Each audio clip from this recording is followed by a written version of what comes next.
Women, youth, smallholder farmers, workers, people living with disabilities, and indigenous people. These are groups in the Global South that are too often excluded in society. Many of these people work in the agri-sector and face huge challenges in accessing markets, healthy food, skills, and income.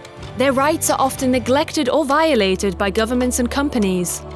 Since 2016, the Civic Engagement Alliance has strengthened the voices of these groups. 6 Dutch civil society organizations and a large group of partner organizations in 12 countries work together in advocating and lobbying for their rights. How did we do this? We will give you 3 examples. Let's start in Uganda. In Uganda, smallholder farmers face difficulties in accessing agricultural skills and seeds. Civic Engagement Alliance trained 7 local partner organizations on lobbying and advocacy through Change the Game Academy. They developed lobbying plans to influence the government in getting better access to skills.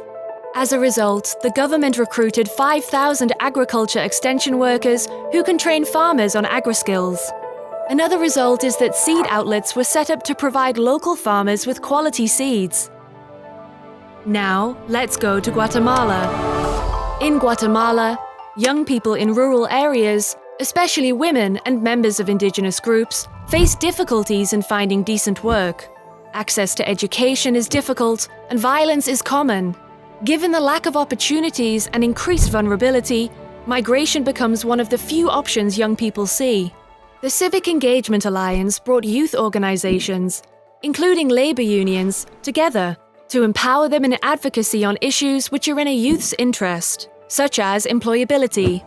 As a result, a municipality office for women and youth was established, and a big national campaign, Being Young is a Right, reached 800,000 people, promoting the participation of young people in decision-making. Finally, Indonesia. Big private enterprises are responsible for over half of the total Indonesian palm oil production. Smallholder farmers account for around 40% of total production. They are highly vulnerable to global downswings in palm oil prices, as they cannot avail the cash reserves that big companies have. Also, plantation workers live in a deplorable situation. Among them, women workers are even more vulnerable, since most of them are casual laborers who have an income below minimum wage without social security. Also, child labor is still prevalent.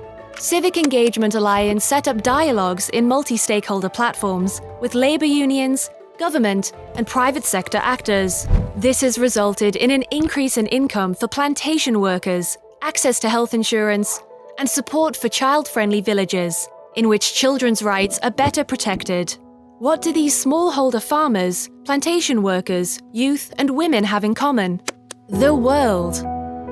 They are all linked to international trade and value chains. The opportunities for a small farmer in Africa do not only depend on the quality of his or her product or access to a market. He or she also deals with international treaties and agreements. That is why the alliance also lobbied at international level. For example, the multi-stakeholder platform around palm oil also took place at the European Union and the International Labour Organization. In the Netherlands, the Civic Engagement Alliance contributed to the creation and implementation of the Agreement for the Food Product Sector, in which businesses, trade unions, and NGOs minimize the risk of negative impacts in the production chain. These are just a few examples on how the Civic Engagement Alliance contributed to a strengthened voice of women, youth, smallholder farmers, workers, people living with disabilities, and indigenous people. The program will now come to an end, but the lobbying and advocacy will continue.